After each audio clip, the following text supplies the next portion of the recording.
देखिए, हम सब लोग हिंदू धर्म के, सनातन धर्म के पालन करने वाले लोग हैं। हमारे यहाँ पुण्य पाप की भावना बताई गई है।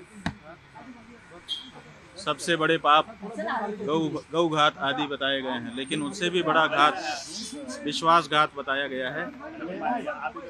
आपके जो उद्धव ठाकरे जी हैं, इनके साथ विश्वासघात हुआ है और इसी बात की पीड़ा बहुत सारे लोगों के मन में है। तो आज हम यहाँ पर उनके अनुरोध पर आए, उन्होंने स्वागत किया। हमने उनसे ये कहा है कि हम सबके मन में इस बात की पीड़ा है कि आपके साथ विश्वासघात हुआ। जब तक पुनः महाराष्ट्र के मुख्यमंत्री की कुर्सी पर आप विराजमान नहीं हो जाते, तब तक हम लोगों के मन का ये जो दर्द है, ये पीड़ा है, ये दूर नहीं हो सकती है।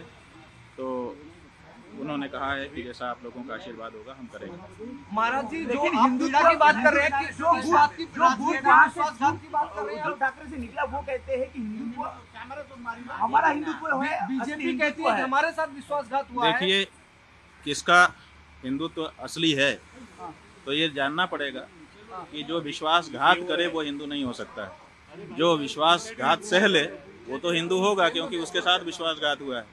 तो जिन लोगों ने विश्वासघात किया वो कैसे हिंदू हो सकते हैं? नहीं, बीजेपी का कहना है कि पहले उद्धव ठाकरे ने बाकी लोगों के साथ मिलकर उनके साथ विश्वासघात किया और यही वजह है कि बाद में उत्तराधिकारी आपको बोलते हैं हम हैं, उनके विचारों के उत्तराधिकारी है। उद्धव जी बोलते हैं हम हैं विचारों के उत्तराधिकारी। भाई, हम कह रहे हैं कि उद्धव ठाकरे जी के साथ विश्वासघात हुआ है।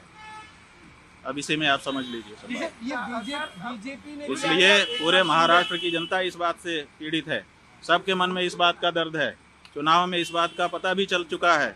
अब तो ये बात प्रमाणित हो चुकी है कि महाराष्ट्र की जनता इस बात को मानती है कि उद्धव ठाकरे जी के साथ विश्वासघात हुआ है, और ये ठीक नहीं है। ये जनता का भी अनादर है। जनता जिसके लिए बहुमत देती है उसको उसके समय तक के लिए बनाए रखना चाहिए। बीच में सरकार को तोड़ देना और बीच में जनमत का अनादर करना, ये अच्छी चीज नहीं है। भाजपा कहता है कि हिंदुत्व तो हम शंकराचार्य जो है बयानबाजी को लेकर कैसे हमारा हिंदुत्व ही भाई, शंकराचार्य की बात नहीं है। शंकराचार्य जी क्या कहेंगे? जो सच होगा तो वही तो कहेंगे।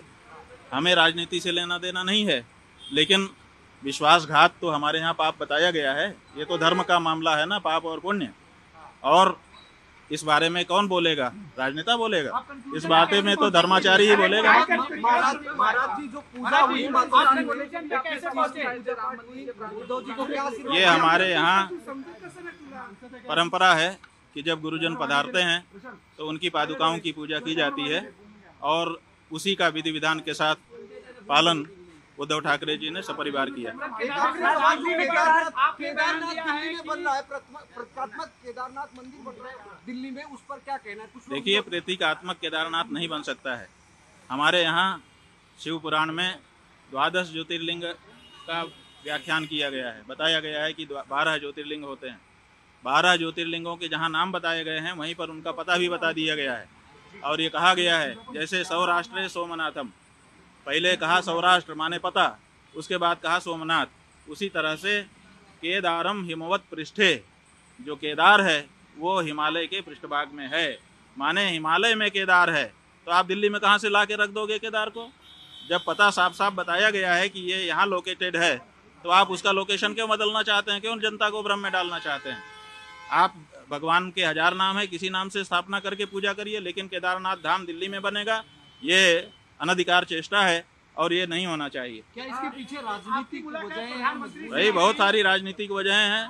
हमारे सभी जो हमारे धर्म स्थान हैं वहाँ पर राजनीति वाले प्रवेश कर रहे हैं, और अब हमारे धर्म स्थान में जहाँ प्रवेश करने में दिक्कत हो रही है, आप केदारनाथ में देखिए 228 किलो सोने का घोटाला हो गया। आप पत्रकार लोग क्यों नहीं उठाते हो?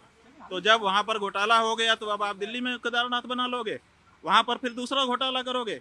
228 किलो सोना केदारनाथ से गायब कर दिया गया है। ये कहाँ का नियम है? क्यों नहीं उठाते हो प्रेस वाले इस बात को? आज तक कोई जांच तक नहीं बैठाई गई। 228 किलो सोना का घोटाला केदारनाथ में हो गया। कौन जिम्मेदार है? क्यों इस बारे में जांच नहीं होती है? क्यों भाई इस बारे में निर्णय नहीं होता है? और आप कहेंगे हम दिल्ली में ही केदारनाथ बना लेंगे, ये नहीं हो सकता। नरेंद्र मोदी जी से आपने कल मुलाकात की, उनको आशीर्वाद दिया कल? हाँ, वो हमारे पास आए थे, उन्होंने प्रणाम किया। हमारा नियम है, हम लोग आशीर्वाद देंगे, जो आएगा उसको आशीर्वाद देते हैं। नरेंद्र मोदी जी हमारे दुश्मन थोड़े हैं, हम उनके हितैषी हैं, सदा उनके हित की बात कह रहते हैं। जब उनसे कोई गलती हो जाती है तो हम उसको भी कहते हैं कि तुमसे ये गलती हो रही है। तो आपको लगता है वो हमारे दुश्मन नहीं है। उद्धव जी ने आपके जरिए बीजेपी के साथ वापसी को लेकर ऐसी कोई बातचीत? नहीं, हमारे जरिए हम कोई लाइजनर नहीं है। हमको श्रद्धा पूर्वक उन्होंने बुलाया था।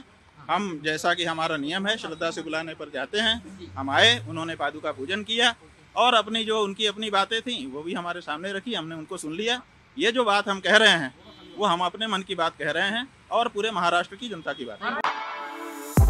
For exclusive and insightful videos, subscribe to our new channel ABP Live Premium.